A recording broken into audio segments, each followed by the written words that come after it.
నమస్తే శశికాంత్ గారు. నమస్తే ఉషా గారు. కోల్కతా ఇన్సిడెంట్కి సంబంధించి ఎప్పుడైతే సుప్రీంకోర్టు ఇన్వాల్వ్మెంట్ అయ్యి ఇనిషియేటివ్ తీసుకుందో చాలామంది దాన్ని అప్రిషియేట్ చేయడం జరిగింది.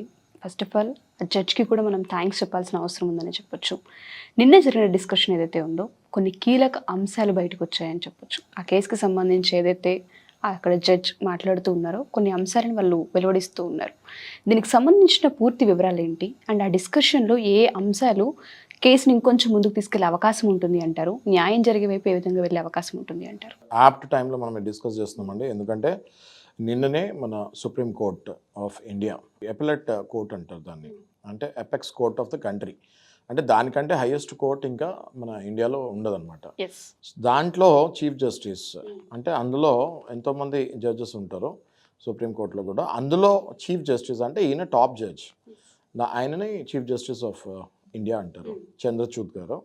ఆయన చాలా క్లియర్గా ఈ కేసు మీద చాలా సీరియస్ రియాక్షన్ ఇస్తాం జరిగింది, which is very very very positive and good for the country all together.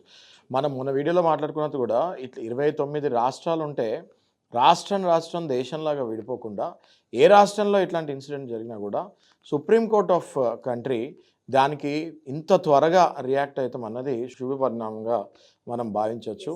And definitely దీని ఇంపాక్ట్ ఆల్ ఓవర్ కంట్రీ మీద ఉంటుంది. ఒక భయం అన్నది క్రియేట్ అవుతాం స్టార్ట్ అయిపోయింది ఆల్రెడీ. అయితే ఇందులో చీఫ్ జస్టిస్ గారు ఏమన్నారో మనం క్లుప్తంగా మాట్లాడుకుందామండి. ఈ కేసు మీద ఆయన 10 విషయాలు చెప్తాం జరిగింది. ఓకే, దగ్గర అందులో కొన్ని విషయాలు మనం చర్చించుకుందాము. బేసిక్గా ఆయన చెప్పింది ఏంటి అంటే, ఒక నేషనల్ టాస్క్ ఫోర్స్ అన్నది దీనికి కంపల్సరీ క్రియేట్ అవ్వాలి. యాజ్ ఏ ప్రోటోకాల్ డాక్టర్స్ అందరికీ కూడా ప్రొటెక్షన్ కల్పించాలి. దేశవ్యాప్తంగా ఒక నేషనల్ టాస్క్ ఫోర్స్ అన్నది క్రియేట్ చేయాలి. సో దట్ ఇట్లా పేషెంట్స్ ఎవరైనా బంధువులు ఎవరైనా చనిపోయినప్పుడు ఇట్లా అయినప్పుడు వచ్చి ఇమ్మీడియట్గా డాక్టర్స్ మీద హాస్పిటల్స్ మీద అటాక్ చేస్తాం జరుగుతుంది. అండ్ ఆయన జడ్జి గారు, చీఫ్ జస్టిస్ గారు చెప్తాం ఏం జరిగింది అంటే, స్పెషల్లీ ఉమెన్ డాక్టర్స్ వల్నరబుల్గా ఆయన చిత్రీకరిస్తాం చెప్తాం జరిగింది. అంటే వల్నరబుల్ అని వర్డ్ యూజ్ చేస్తారు. అందులో యంగ్ అండ్ ఫీమేల్ డాక్టర్స్ని జెండర్ బేసిస్లో, by the virtue of gender they are vulnerable అని చెప్తాం జరిగింది. అంటే ఏంటి అంటే, వాళ్ళు ఆడవాళ్ళు అవటం వల్ల, అందులో మళ్ళీ యంగ్ డాక్టర్స్ అవటం వల్ల, ఇంటర్న్స్ లాగా ఉండటం వల్ల they are becoming most vulnerable. అంటే ఎవరు పడితే వాళ్ళు వాళ్ళ మీద అఘాయిత్యాలకి లేకపోతే అత్యాచారానికి పాల్పడుతున్నారు కాబట్టి వాళ్ళని మోస్ట్ వల్నరబుల్ వాళ్ళలాగా ట్రీట్ చేస్తాం జరిగింది. అందుకని నేషనల్ టాస్క్ ఫోర్స్ ఒకటి కంపల్సరీ పెట్టాలి అన్నారు. సెకండ్ థింగ్ ఆయన చెప్పింది ఏంటి అంటే, ఎవరైతే ఆ ప్రిన్సిపల్ ఉన్నారో ఆ పర్టికులర్ కాలేజ్కి ఆయనను తీసేస్తాం జరిగింది. మళ్ళీ వెంటనే మరుసటి రోజే ఆయనను ఇంకొక కాలేజ్లో ప్రిన్సిపల్ లాగా అపాయింట్ చేస్తాం కూడా జరిగింది. దానికి ఆయన సర్ప్రైజ్ వ్యక్తపరచడం జరిగింది చీఫ్ జస్టిస్ గారు. ఏదైతే ఆ ప్రిన్సిపల్ని అక్కడి నుంచి తీసేసి ఆయన మీద ఇన్వెస్టిగేషన్ ఇంట్రాగేషన్ అయిన తర్వాత ఆయన ముద్దాయో కాదో తెలిసిన తర్వాత ఆయనకు మళ్ళీ ఇస్తే పోస్టింగ్ ఇవ్వాలి తప్ప, ఆ కాలేజ్ నుంచి తీసేసి ఇంకో కాలేజ్లో పెడతాము అన్నది ఆయన దాన్ని తప్పుపట్టారు. ఎందుకంటే ఆయన కూడా అందులో నిందితుడిలాగా పేర్కొన్నారు కాబట్టి వితౌట్ ఇంట్రాగేషన్ ఇన్వెస్టిగేషన్ వెంటనే మళ్ళీ ఆయన ఇంకో కాలేజ్లో ప్రిన్సిపల్ లాగా అపాయింట్ చేస్తామన్నది తప్పుగా భావించారు. తెలిసి బహుశా ఆయన మళ్ళీ అందులో నుంచి కూడా ఇమీడియట్గా డిస్మిస్ చేసేయచ్చు. నెక్స్ట్ ఆయన భావించింది ఏంటి అంటే, వెస్ట్ బెంగాల్ గవర్నమెంట్ని చివాట్లు పెట్టడం జరిగింది.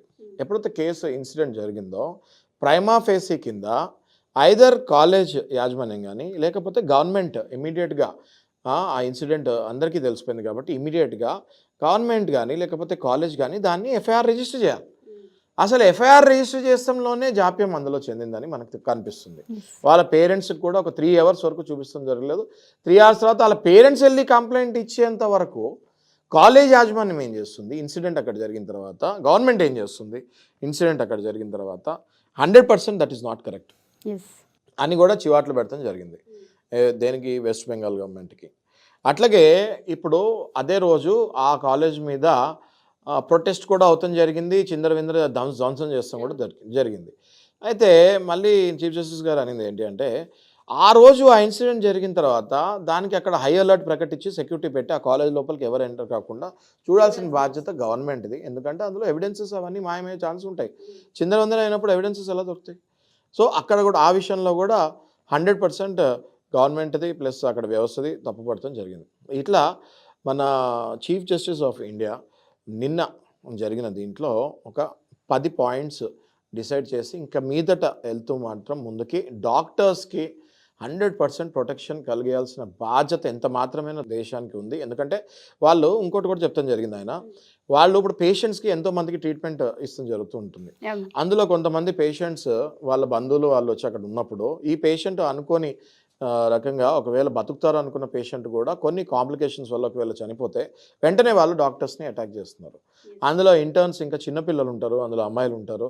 ఈ అటాక్ చేసే పరిస్థితిలో వేరే వాళ్ళు వల్నరబిలిటీ అడ్వాంటేజ్ తీసుకొని అఘాత్యం చేస్తూ కూడా జరుగుతుంది. కాబట్టి ఇక మీదట డాక్టర్స్కి 100% రక్షణ కల్పించాలి అని చెప్పి నేషనల్ టాస్క్ ఫోర్స్ NTF అన్నది ఇమీడియట్గా దాన్ని కాన్స్టిట్యూషన్ అమెండ్మెంట్ చేయమని చెప్పేసి చెప్తాం జరిగింది. అది ఇమీడియట్గా అమెండ్మెంట్ కూడా జరిగిపోతుంది. ఎందుకంటే ఆయన సుప్రీంకోర్టు జస్టిస్ కాబట్టి ఎక్కువ లేట్ కూడా ఉండదు. ఇమీడియట్గా ఆయన ఆర్డర్స్ ఎవరైనా పాటించాల్సిందే. జ్యుడిషియరీ సిస్టంలో ఈజ్ ద హైయెస్ట్ పోస్ట్. కాబట్టి ఆయన చెప్పింది NTF అన్నది ఇమీడియట్గా క్రియేట్ చేసి డాక్టర్స్కి రక్షణ కల్పించాలని చెప్పారు. సో ఈ రకంగా ఈ ఏదైతే ఇన్సిడెంట్ జరిగిందో దీనికి ఇంత ఇమ్మీడియట్గా Supreme Court of India chief justice దగ్గర నుంచి మనకి ఇట్లా ఫీడ్బ్యాక్ వచ్చి రిమార్క్స్ వచ్చి జడ్జ్మెంట్స్ ఆ దశగా వెళ్తూ లాస్ట్లో ఆయన ఏం చెప్పారంటే ఎంత త్వరగా అయితే అంత త్వరగా నాకు ఈ కేసుకు సంబంధించిన రిపోర్ట్స్ ఇన్వెస్టిగేషన్ రిపోర్ట్స్ బెంచ్ పైకి రావాలి అని ఆర్డర్ చేస్తాం కూడా జరిగింది. ఇన్ని చివాట్లు ఈ కేసు మీద పెట్టేసరికి ఒక్కసారిగా దేశంలో 100% ఎవరైతే బాధపడుతున్నారో వాళ్ళందరికీ కూడా కొంచెం ఊరటలా అనిపిస్తుంది. And I'm sure that with in few days దీనికి జడ్జ్మెంట్ కూడా పాస్ అయిపోద్దని అనుకుంటున్నాను ఫాస్ట్ ట్రాక్లో. అందులో CJI గారు ఆయనంతటా ఆయనే చెప్పేసరికి ఎంత త్వరగా అయితే అంత త్వరగా దీనికి ఇన్వెస్టిగేషన్ కూడా జరుగుతుంది.